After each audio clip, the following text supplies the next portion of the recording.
Olá pessoal, estamos de volta com o programa Cidade em Ação, ao vivo agora, 12h08, sexta-feira.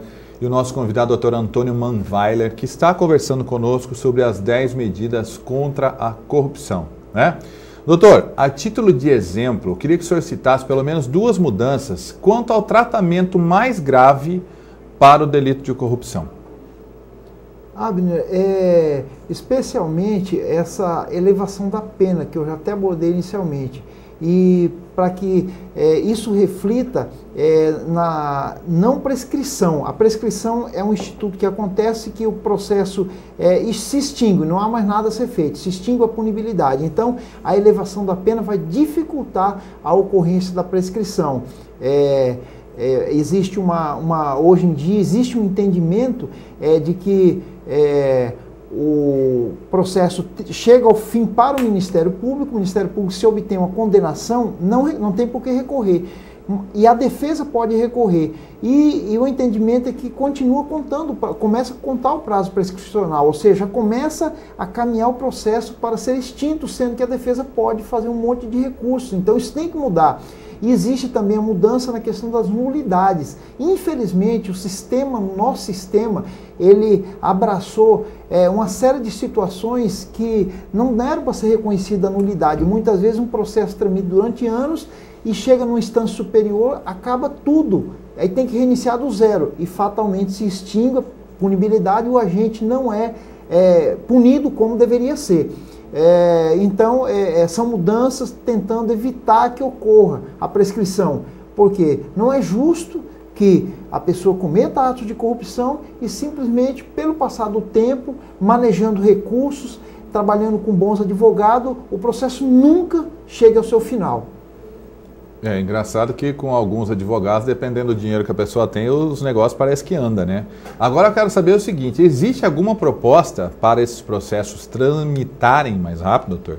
Sim, Abner. Uma proposta, por exemplo, é limitar o direito de vista, né? Hoje o processo está num tribunal, um dos ministros, um dos desembargadores pede vista e não há exatamente um tempo claro para que se volte a processar. Há casos de processo que fica até anos sob a guarda de um ministro para ser analisado e o processo não volta. Então a proposta é que, uma vez pedido vista, para se examinar melhor a questão, o que deve permanecer, se o julgador ele vai dar o voto sobre aquela questão, é necessário, é salutar que ele entenda melhor o assunto, mas isso limitado a 5 sessões. Então a proposta, uma das medidas é essa, que em 5 sessões volte para ser julgado.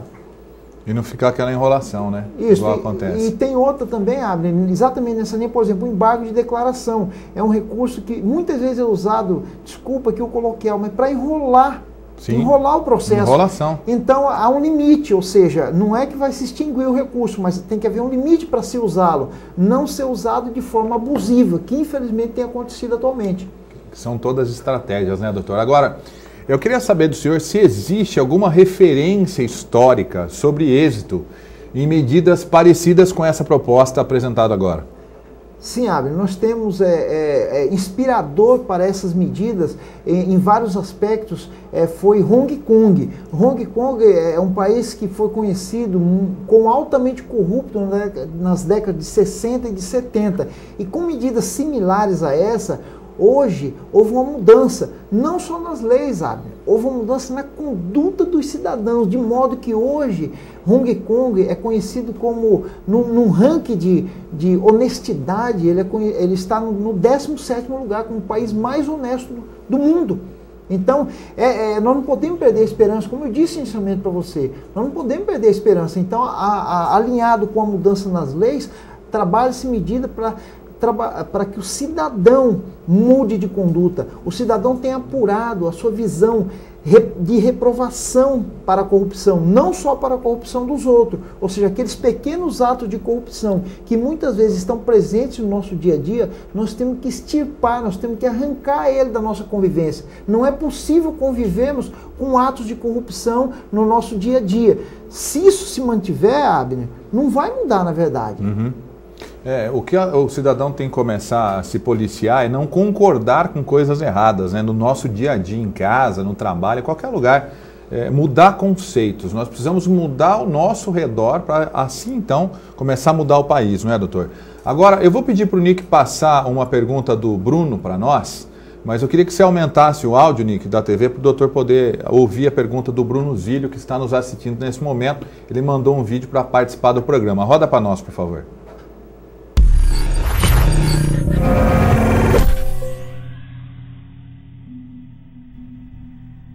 Doutor Antônio, qual a importância e por que o brasileiro hoje deve contribuir com as assinaturas para as 10 medidas contra a corrupção?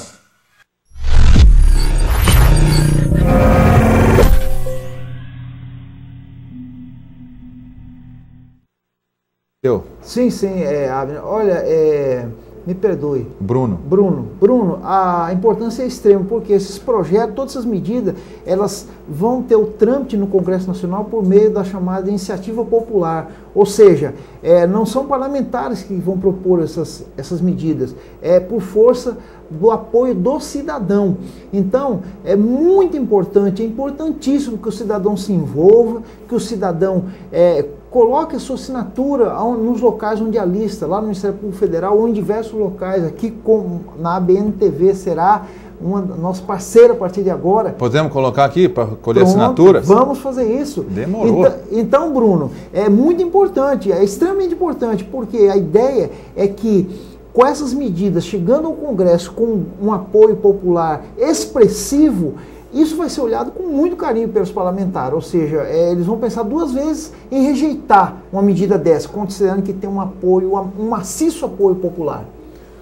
A segunda pergunta do Bruno, também que está participando do programa via WhatsApp, por favor, Nick, aumenta mais o volume na hora que rodar a voz dele. O doutor acompanha naquele monitor para nós, lá em cima, por favor.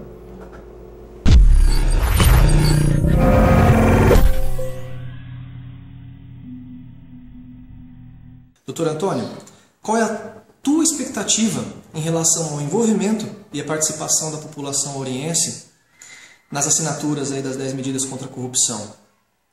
E, emendando também mais uma pergunta, quais são as formas possíveis do cidadão aí que está assistindo o programa agora, além de contribuir com a própria assinatura, contribuir com a dos seus amigos, dos seus familiares, aí, as pessoas que conhecem?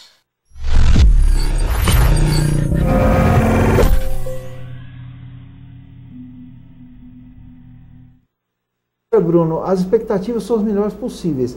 Nós temos ganhado espaços, nós temos visto crescer o envolvimento, nós temos recebido o apoio de diversas instituições, os cidadãos estão apoiando, a corrupção ela tem trazido revolta e nós colocamos o seguinte: a maneira de se revoltar é pela legalidade, existem os meios no sistema jurídico para nós demonstrarmos a nossa revolta, não simplesmente sair fazendo quebra-quebra. Não, um cidadão de bem, eu penso que não é esse o caminho, é apoiar.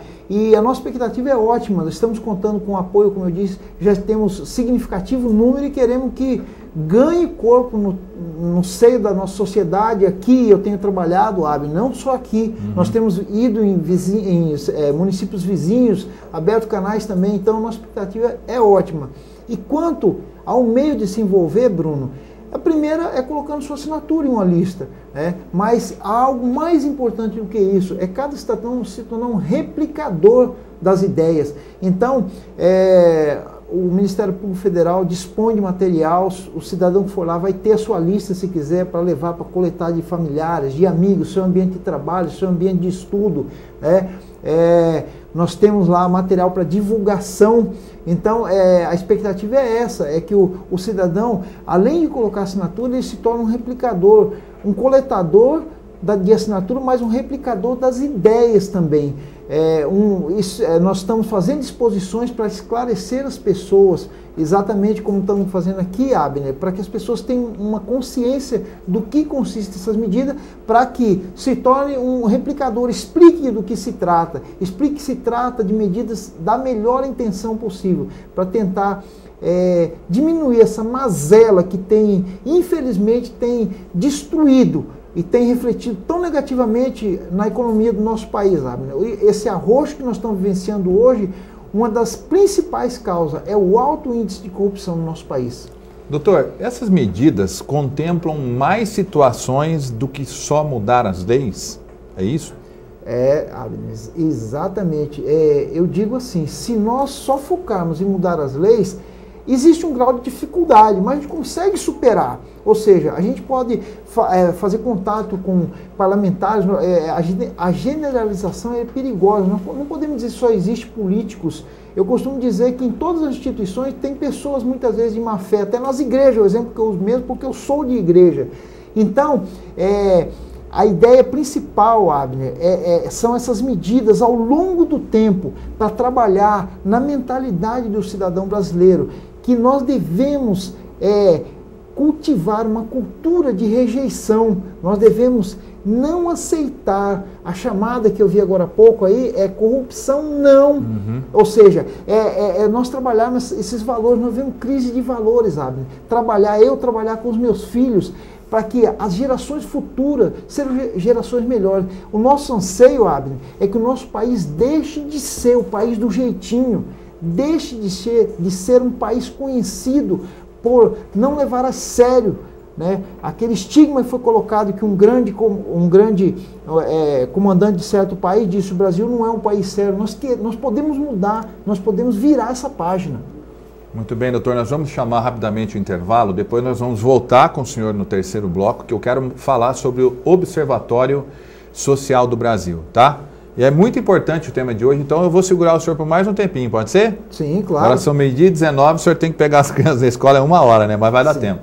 Olha, gente, fique ligado, se você quiser participar aqui pelo WhatsApp, o telefone está na tela aí, Dr. Antônio Manweiler é Procurador da República do Ministério Público Federal.